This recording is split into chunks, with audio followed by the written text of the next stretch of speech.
Dementia Discussions, or welcome to Dementia Discussions.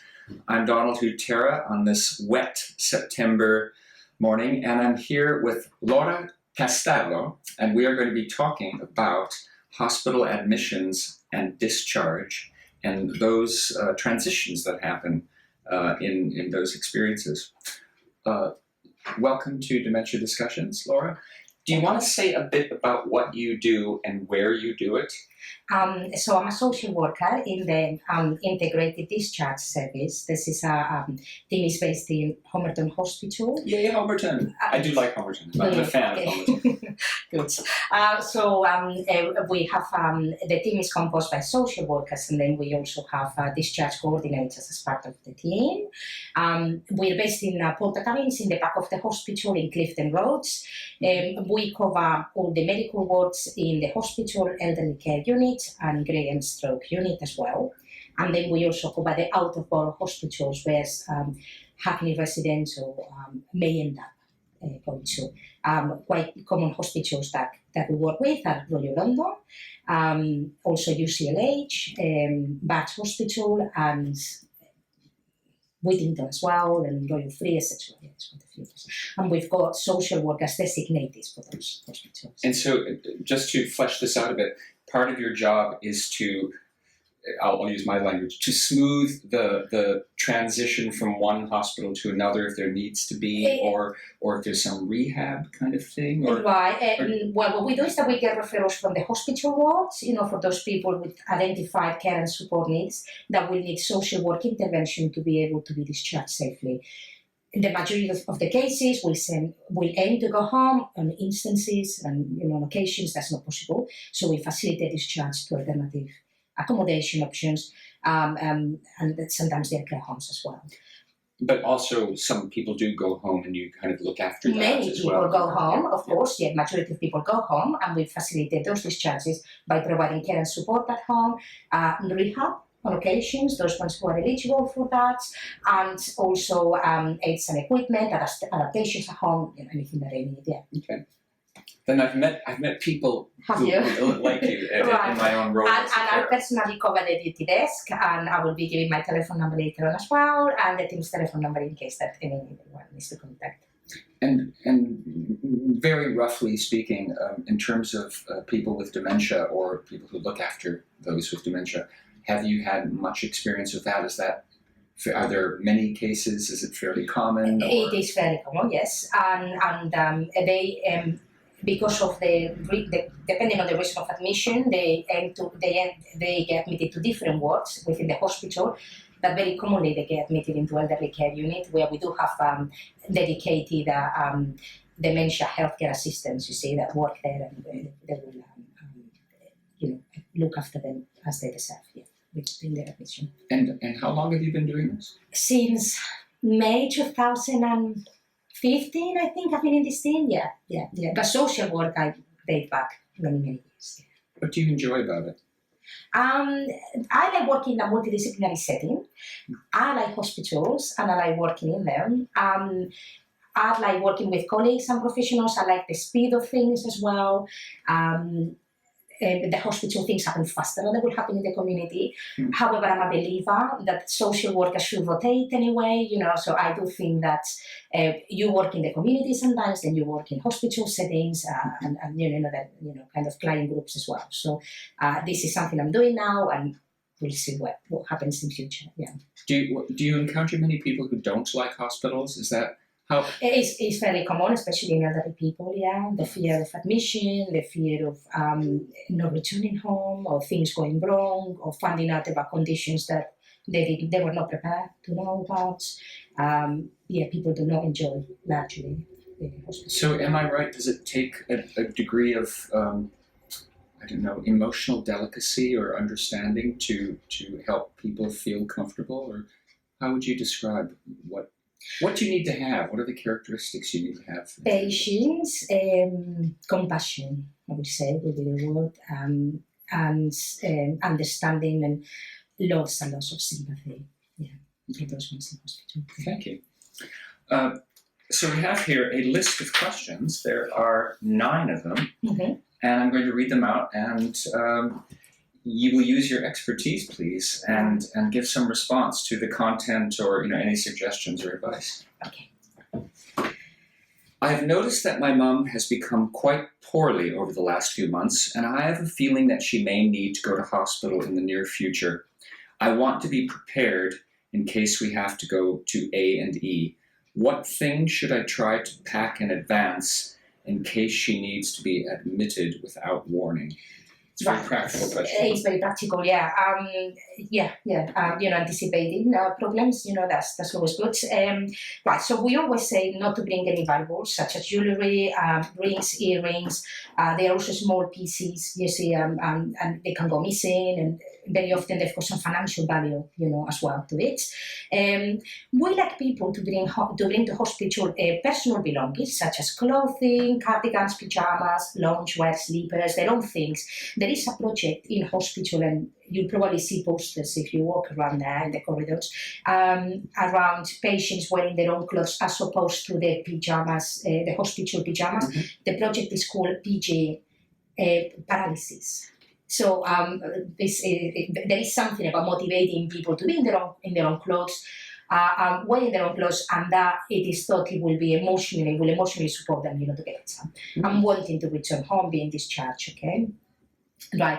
I've seen, however, some elderly people, and especially ladies, who find comfort in carrying with them very personal belongings, such as their handbags, their jackets, their coats, their cardigans. They grab them, they hold them next to them, like they are ready to leave. You see, they've got what they need, and that gives them comfort. So that is perfectly fine to do. It gives them security and control. You see, feel security and control. Mm-hmm. The list of medication, please, that's very important. You can either bring it in a written or take a picture of the prescription, save it on your phone, so you have it on you all the time. If you forget that, or even if you bring it, it is possible anyway that the doctor's in A&E will contact your practice just for collateral information. So we can obtain that regardless. That should not prevent any trip to A&E. Sure. However, it's good to have it. Mm-hmm. Preferred incontinence pads, if you have any and you prefer to use them, that you can also bring them. However, you'll be provided with what you need during your hospital stay. It is important to say that there is no laundry services needed in hospital, so anything that of your personal belongings that need washing, that will have to be brought home and then return. And then most importantly, a piece of this is me, this leaflet, or anything else that resembles, like that kind of answers these questions, yeah? So we have here name I like to be called, where I live, person who knows me best, I would like you to know, and then there's space to fill all this out, current and past interests. So it's essentially a way of humanizing the experience. Not that it isn't human already, but you know what I mean. It's extra information that allows the staff to know who they're dealing with. That's right. I mean, what we want to know really is the patient's routine, the likes and dislikes, what upset them. We don't want to upset them. We want them relaxed. We want people to feel comfortable in hospital, feel like at home, really.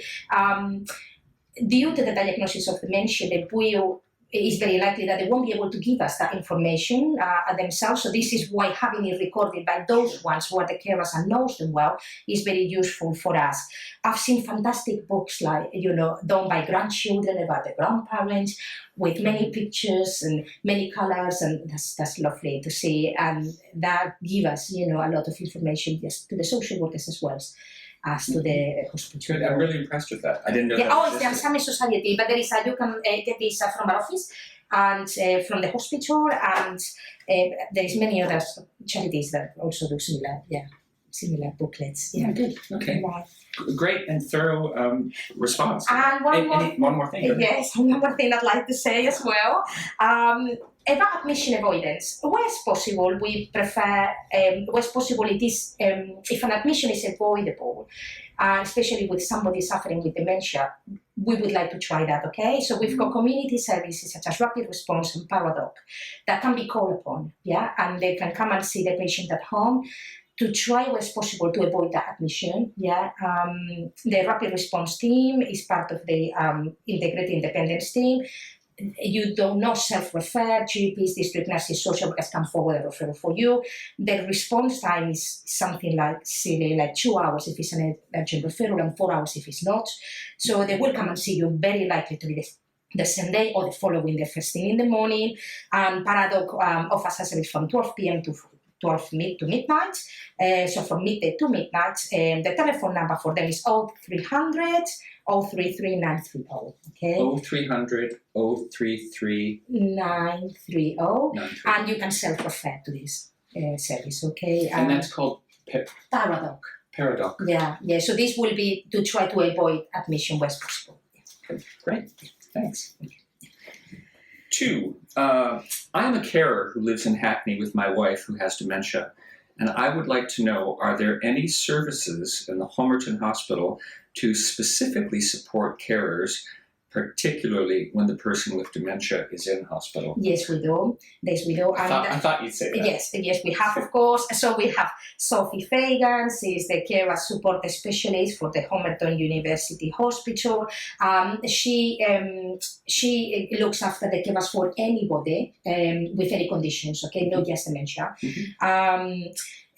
She offers telephone consultations and also happy to meet with carers face-to-face in hospital as per request. That will be in the hospital grounds, and she will also organize, facilitate meetings, mediate between professionals and carers. You see, wherever there are some disputes as well. So she does a great job there. Then we've got Emma Higgins, which is the lead nurse in dementia care, and Emma Higgins is the designated person ready to meet with the carer for somebody with dementia. She offers again telephone consultations face to face, but she also does home visits. She will organize meetings. She will liaise with professionals as well. She will follow up discharges where the carer was particularly anxious about it. Things have changed very much. They don't know what to expect on their return home, so she will follow up, those discharges and offer home visits and feedback to social workers and professionals how things are going and if anything else needs doing. The hospital wards will refer to these people, so you only need to see that you want to see someone and they know who to contact, okay? We also have a carers group for carers for people with dementia, precisely with dementia, every other Monday at 4 o'clock. It lasts for about an hour in elderly care unit in Homerton University Hospital. You can come to the main reception, they'll show you how to get there. It's run by Emma Higgins, but it's carers-led, meaning there is no an agenda there, so the carers will pop if they want to. They don't need to announce themselves, they can just come. They will bring a topic up and there will be an open discussion in there. Attendance varies from 2 to 8 people, so it's not a large volume of attendance, so people can discuss personal matters there. There's posters everywhere as well for this service, so you should be able to find it, or inquire in the main reception of the hospital.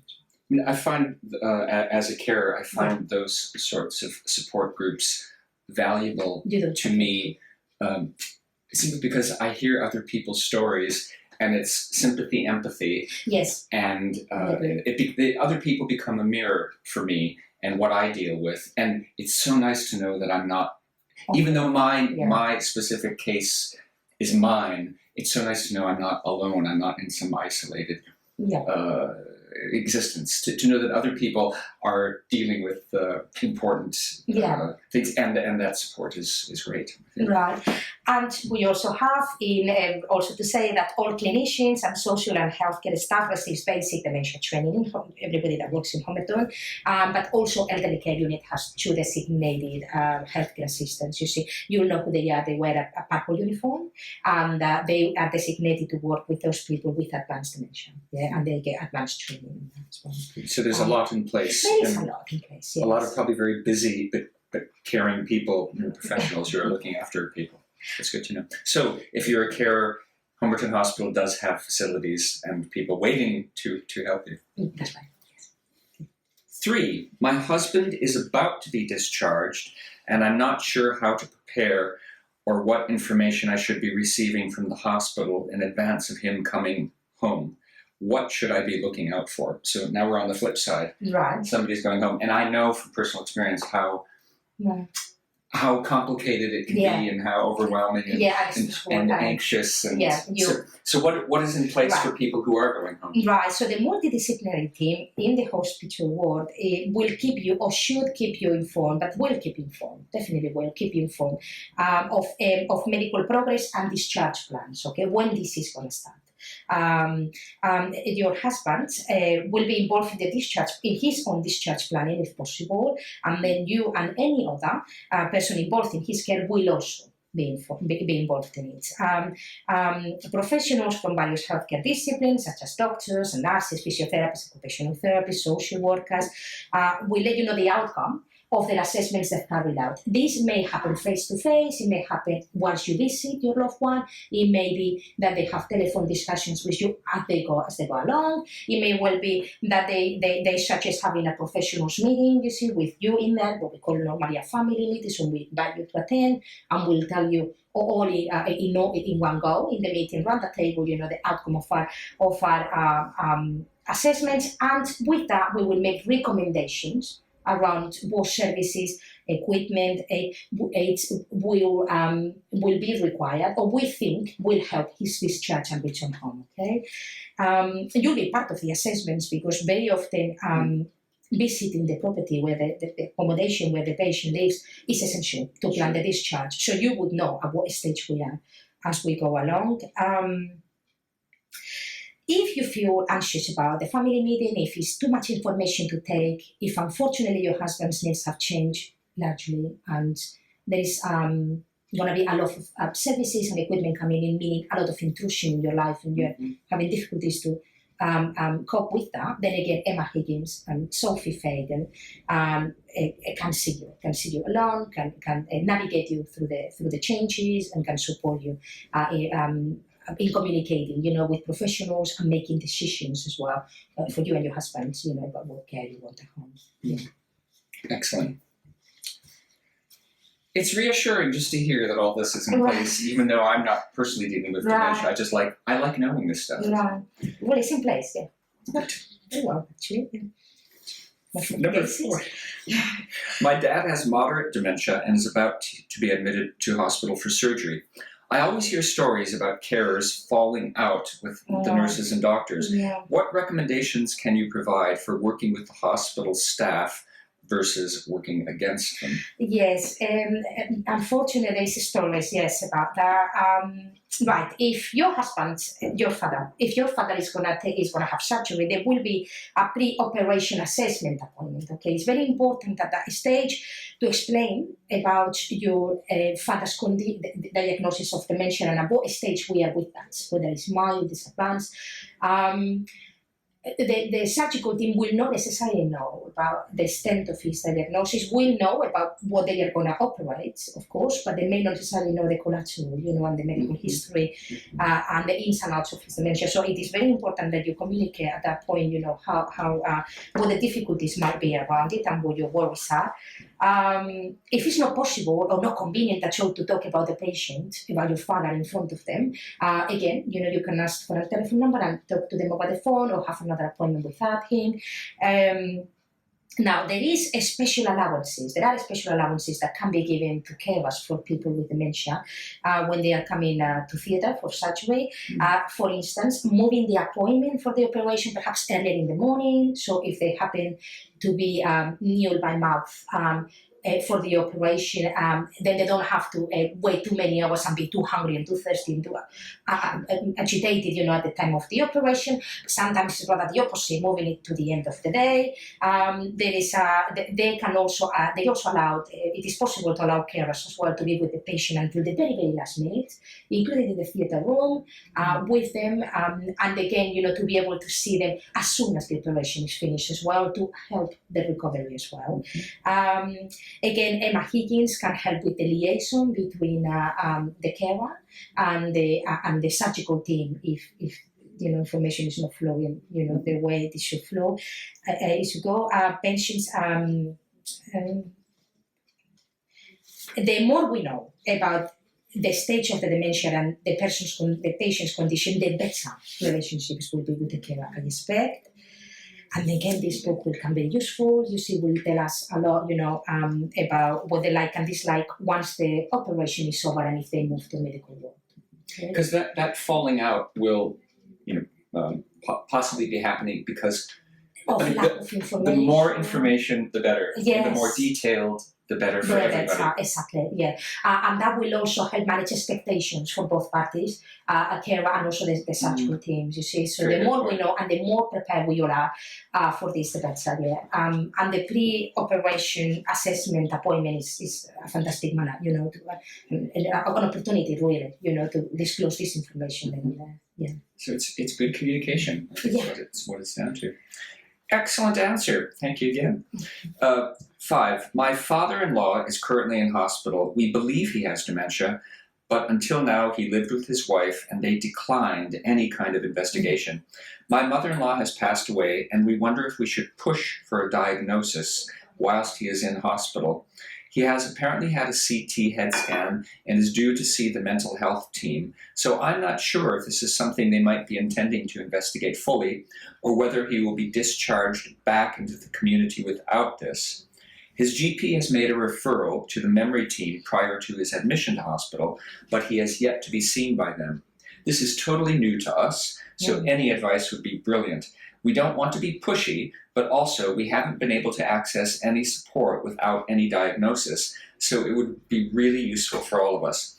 It's been like hitting a brick wall at every turn when people find out he hasn't been diagnosed with dementia, even though he has quite advanced cognitive impairment, in my opinion.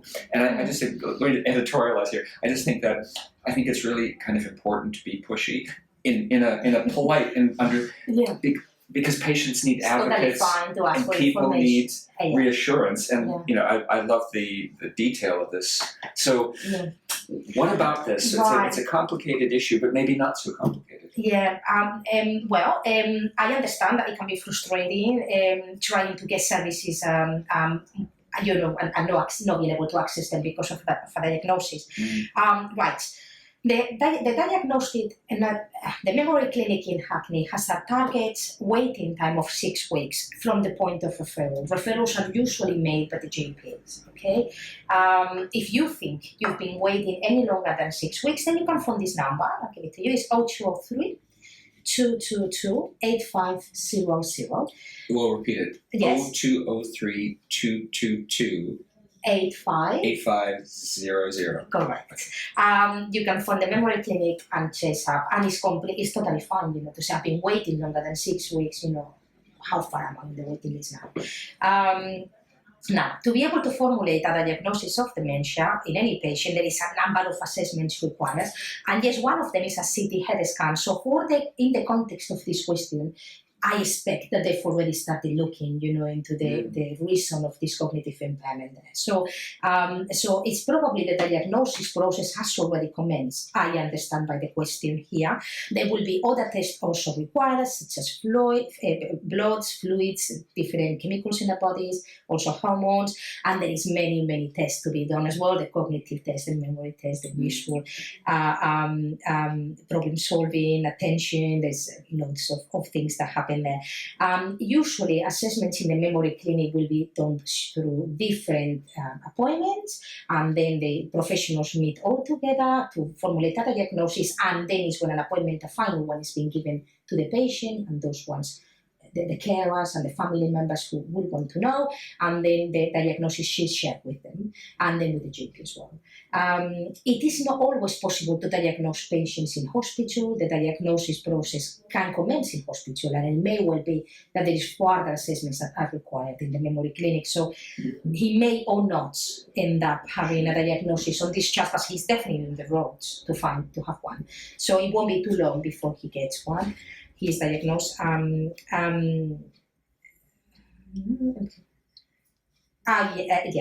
that's pretty much it. Yes. It's already started. Yes. So I think the process is. Again, another very thorough answer. This question reminds me of somebody Well, no, but how overwhelming all of this information and all this vigilance that I think it's very helpful to have. It's quite overwhelming. So your answer is again quite reassuring. And it is often the case that if the wife was able to look after the husband, and he didn't want to have any investigations, and she didn't really need the media, you see, they were okay. They coped well.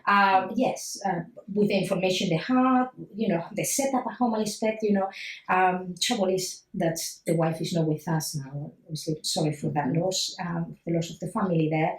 Mm-hmm. And now the rest of the family may not be equipped emotionally or practical, practical ways to deal with this. So the diagnosis now is probably essential to be able to access the help and support. That wasn't required before, but it will be required now. Sure, and to move forward in making this man as fulfilled. Yes, well, exactly. Safe and happy, isn't it? Both of them, All right, number 6. My mum is currently in hospital, and my siblings and I are debating whether to put her into a care home. The issue is we can't agree and are going to have a family meeting in the near future. I'm feeling anxious about what this meeting will entail. What can I expect, and what would be the best way to approach this meeting to minimize arguments amongst us? Right. Okay. So family meetings are arranged to have an open discussion, with the family about the various assessments that would have happened during the hospital admission. Okay. Mm-hmm. So then. What they will expect is stable. There will be people sitting around them, and then in order, professionals will be commenting. Will be saying, "Well, we've done this assessment. We've tried this. We've tried that." And this is the outcome of that thing, of what we've done. Together with that, there will come recommendations as well, on how things could be improved, or what do they suggest, post-discharge. Now, a family meeting, it doesn't have to be a decision meeting, okay? Decision-making meeting. Very often, families are overwhelmed with the information they get and all the variety of options available, so they need to walk away with that. Think about it and then come back, okay? So think and talk and then let us know at a later stage. So it doesn't have to be a final decision-making meeting, and there doesn't have to be another meeting just to make that decision. That decision can be communicated, face-to-face or even over the telephone. So it's not that we are going to have endless amounts of meetings just to be able to reach this a final decision. Now, in terms of placing somebody in a 24-hour care home, we need to have, and if you need social funding to pay for it, a need for 24 hours structured care in a care home setting. And which type of care home? The need for that needs to be identified, and it has to be evidenced also in written reports and in assessments, okay? It is then when we will consider 24 hours care. And we will see which type of establishment we need for that, whether it's residential, whether it's nursing, whether it's dementia registered or not, okay? Mm-hmm. This will be for those who need to access social funding to pay for the cost of the care. It is my opinion, however, that for those ones who are not eligible for social funding, presumably for savings above the thresholds, or many assets and property, they should anyway allow professionals to undergo assessments, and they should take with them recommendations, because this will be valuable information for them and their care homes anyway, okay? Decisions about moving into a care home are very complex, are very lengthy, can be very emotional, leaving your home. They have huge financial implications as well on the person being placed and the rest of the family as well. So where it's possible, those decisions should not be made in hospital as well. Where it's possible, people should return home with appropriate amount of care, and then those sort of decisions should be made outside hospital setting. Also, choosing the right care home is it's another complex decision, and usually very stressful, and location is usually key. And it can be very lengthy to find the right care home as well to go for. So again, decisions such as that should be made outside the hospitals. About siblings not getting on with each other, that unfortunately we all love our parents, don't we? And we have different, often ideas, of what do they want and what do they need and what will be best for them. So it is important to ascertain if any of the siblings have lasting power of attorney for the mom. If that's the case, for what for? Yeah, whether it's financial property and financial affairs, or whether it's health and welfare, because that sibling precisely will be the decision maker here. If none of them have it, I expect none of them do, by the context of the question, then it will be important to gather as much information as possible about what their mom would have liked, what she would have wanted to do if she was able to see herself in this situation. And then from their consensus will have to be reached between the siblings. And I'm being told that the City and Hackney Care Centre has produced a very useful document called Families in Conflict Guides, and that is available. Yes, I haven't seen it myself, but I'm being told that's the case. That's the next thing I'm going to be reading.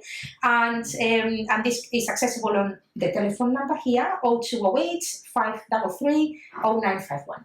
0208 533 0951. Yes, that's right. We're repeating all numbers today. That's right. That's right. Also, if family members are, or any of them or all of them, are anxious about this family meeting and what will entail, and things, again, Emma Higgins and Sophie Fagan, are available to be with them, and also attend the meeting as well. Help mediate between the siblings if necessary, between the professionals as well. They do fantastic jobs.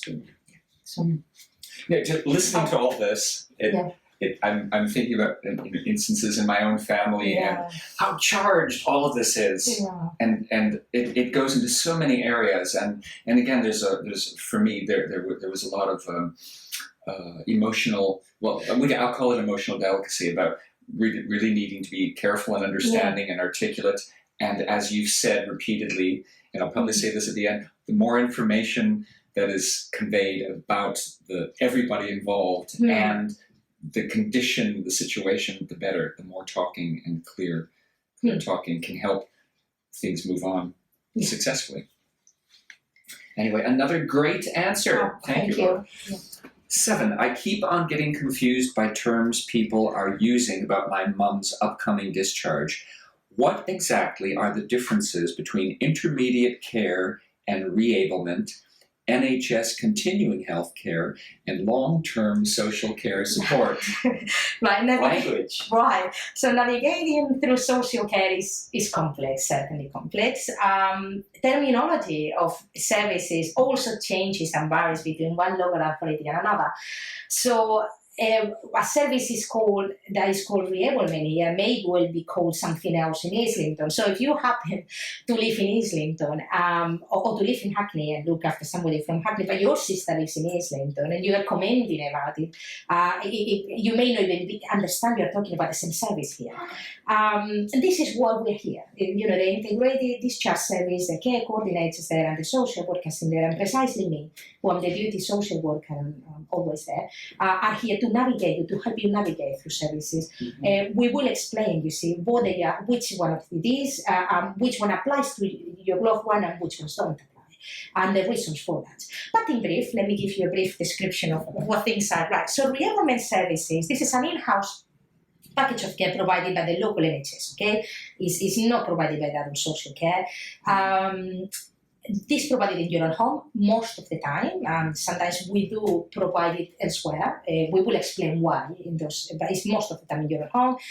The care workers that come to your house are called independent assistants. And this is a very therapy-led package of care. The patient will be referred to this service by the therapist in the hospital ward, whether the physiotherapist, the occupational therapist, or both of them. You would expect to have the independent assistants visiting you throughout the day, and also a physiotherapist and occupational therapist visiting you several times during the week.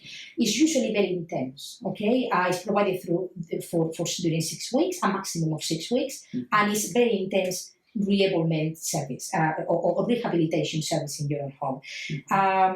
It's usually only people with what we call rehab potential and reablement goals will be referred to for this package, for this service. and towards the week number 6, maybe the week number 5, week number 6, a social worker within that team will make contact and will be visiting your home and assessing any long-term needs. So if, say for instance, after the rehab program, you still need care, we've achieved some goals, but not all of them, or it just wasn't achievable, all of them, and you're going to need what we call a long-term care, then they will be doing assessments and support planning and putting in place a long-term package of care for you. The first 6 weeks of the re-enrollment service are free of charge. The long-term package of care has a financial assessment attached to it, and I will explain that in a minute. We've got a new pathway, relatively new pathway, only a few months running. It's called Discharge to Assess, and it's also quite common. Discharge? To assess, Okay. yeah. So this is again another in-house package of care, and it is delivered by in-house care workers that work in an office next to us. The patient returns home with appropriate care set up by having these care workers coming to see you at home, and within 2 weeks, a social worker visits you in your own home to complete assessments and support planning. We prefer this modality. Social workers gain a lot more from seeing people in their own homes than from seeing them in hospital. And patients and carers, feel more relaxed, and it feels more private as well to discuss personal matters in their own home than in hospital. So it's a very good way to complete what we call more a comprehensive assessment and to gather more information, okay? It is also a free of charge service, okay? And then we have what we all know as the long-term package of care, which is the one that is funded by the local authority. It has a financial assessment attached to it. It's to see whether or not you have to contribute towards the cost of your care. In this modality, as opposed to the discharge to assess one, the long-term package of care involves the assessment taking place in hospital prior your discharge, and the support planning taking place in hospital. This is when when we think that needs are too complex, and we can't release the patient without having done the assessments prior. Or when we've got safeguarding concerns as well. So this is another very common discharge pathway used. Then we have interim care as well, where we think, which is provided by the local authority as well, which is when we think that you are not quite ready to go home, but you will be. We think there is great expectations that you will make it home again, however, not quite just yet. You see, so you need complaints somewhere, you need a few bit of rehab elsewhere, or when we think that your home is not ready for you, let's put it that way. So you're right, we don't need to do nothing with you, but we need to improve your home. We need to tidy up your home, do some cleaning in there, perhaps rearrange furniture in it, to welcome you back, okay? So people can be placed in interim care, and in theory, for a maximum of 13 weeks. However, it's often extended or shorter than that as well. And we've got different venues that we provide there. We've got housing with care facilities, and also sometimes it's in a care home. Continuing healthcare is a very different pathway. It's an NHS funding stream care pathway, and it's only available for those with very, very high nursing needs that they need a specialist nursing interventions. Yeah? So that's a very different pathway, and we will let you know if we think that's the one for your loved one, really. But we are here to help. I mean, this is why social workers are available in the hospital, and this is why we operate a duty service, you see, in the hospital. So please feel free to contact us. Our telephone number in the team is 0208 510 7623. 7623. We, as I said, operate a duty desk and Monday to Friday, and we are ever so happy to meet you face to face or speak to you by the phone and explain, things in an individual matter. More tailored, you see. You don't need to know everything available, just those things that apply to you, really. And am I right? So with part of this about language and Yes. just ask, call. Yeah. And that's the good part of being pushy. It's about, because what you're there to provide is clarity in an often complicated charge situations. And now we'll move on to question 8. My mum lives in Hertfordshire and has vascular dementia. She is currently in hospital following a stroke, and they keep on trying to discharge her. I live and work in Hackney and have a young family. I can't drop everything to come and live with her. Shouldn't the hospital provide some support for her to return home? I am at a loss and starting to panic about what to do and would welcome any advice you might have, exclamation point. That's Yeah, well, I'm sorry. I'm sorry that this is the situation that people find themselves. This is very stressful. And I guess the answer to your question is yes. Hospital staff should try to work with you around planning your mom's discharge to ensure that's safe, that she's safe back home. Pressure. Excessive amount of pressures put on families are not helpful. Just not helpful for the families and neither for us. Seem to be the case that we scare them away. You see, so we need to be trying to work with people here, the patient and those ones who support them back home. The process is, for any hospital, this would be, my understanding at least, is that once medically optimized and ready for discharge or approaching to be, you may not be there yet, but you're in the road of recovery and almost ready, discharge planning will commence. And this should involve your mother, certainly, and should involve anybody, any other person who is involved in her care. Okay? If you have concerns about your mom's returning home altogether or returning home with any care or no care at all, you can request a family meeting. Okay, you can request to have a family meeting with professionals who assess her needs during her admission. This will be doctors, this will be nurses, therapists, and gather from them what's changed. Well, obviously, she's had a stroke, I read here, in the context of having vascular dementia as well. So the things I expect will have changed, and there will be new needs identified as well as risks around coming home. So you can ask for a family meeting, so you can sit on the table and hear them talk. Also, at the same time, here the recommendations and both services and support might be available to your mother on her return home. I expect the same as in Homerton Hospital, they will have there some kind of carer specialist support worker or a dementia lead nurse or somebody like that. I expect that hopefully will be able to attend the meeting and mediate between you and professionals. Mm-hmm. This is important. It is important for me to make clear, though, that although discharge planning should not be rushed, okay, there shouldn't be a feel of rushing things. It should be managed in a timely manner as well. Okay, so there has to be movement and there has to be planning, and planning needs to continue to go ahead. However, there has to be no sense of pressure and rush, in doing so. Mm-hmm. So once mom is discharged back home and things are settled, my advice to this lady would be that perhaps she should contact Hertfordshire County Council, Adult Social Care, and see what type of help and support might be available to her as well as an unpaid carer for her mother.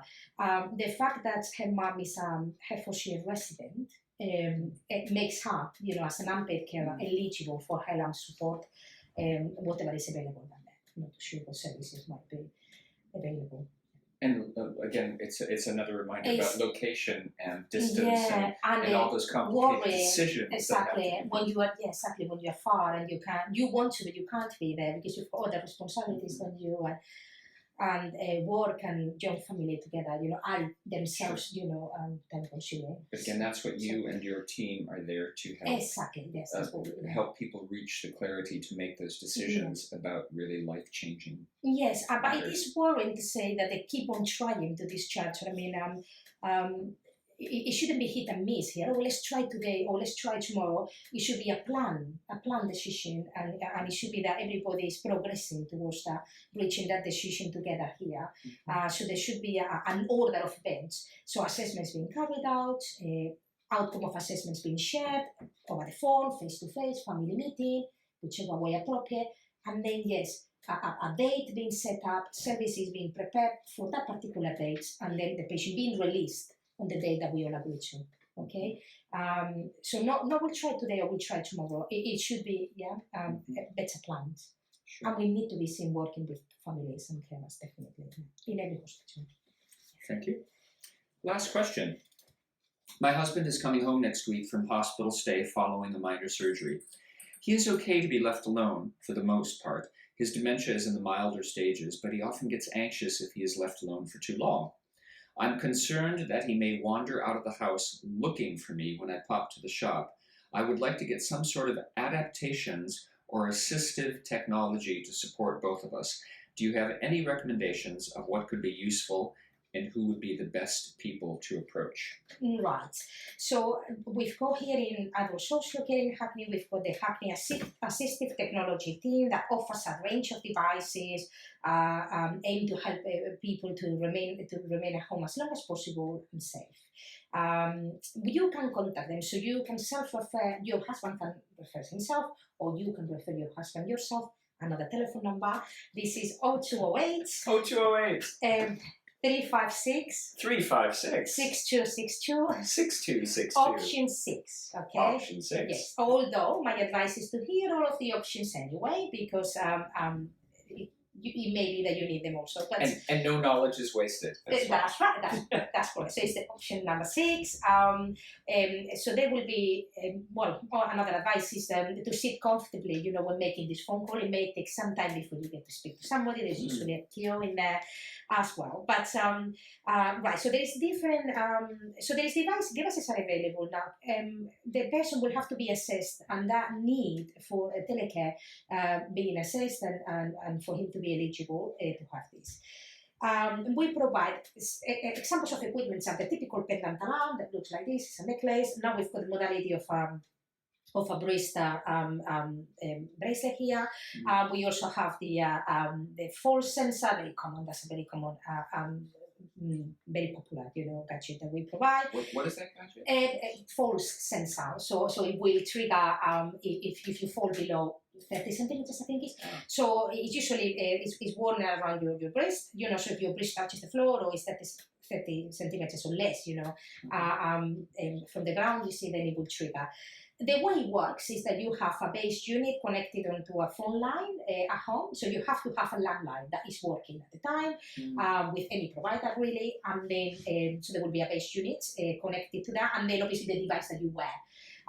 There are also other gadgets such as fire sensors and flooding and occupancy sensors, like chair sensors and bed sensors, and these are. Now, these type of sensors will be connected to what we call a pager. Okay, so they are provided to people who live with the user, the service user, and the pager only triggers, only receives the signal if it's within 100 meters. So you must be at home to be able to receive the signal. Say, for instance, you left your husband sitting on the chair and you went upstairs. You see to the bathroom and you told him this is because your husband needs assistance to get up, for instance. So you say, well, I'm going to go upstairs, I'm coming down 10 minutes. If he was to get up from the chair, then that will trigger a signal. And then the wife who is upstairs doing whatever she's doing, then she'll run downstairs to see what happened and why is he not sitting on that chair anymore. Yeah? Sure. Whether something happened to him. However, answering the question, wandering device, what we call, wandering devices, we don't provide those, neither GPS or trackers. We don't have those.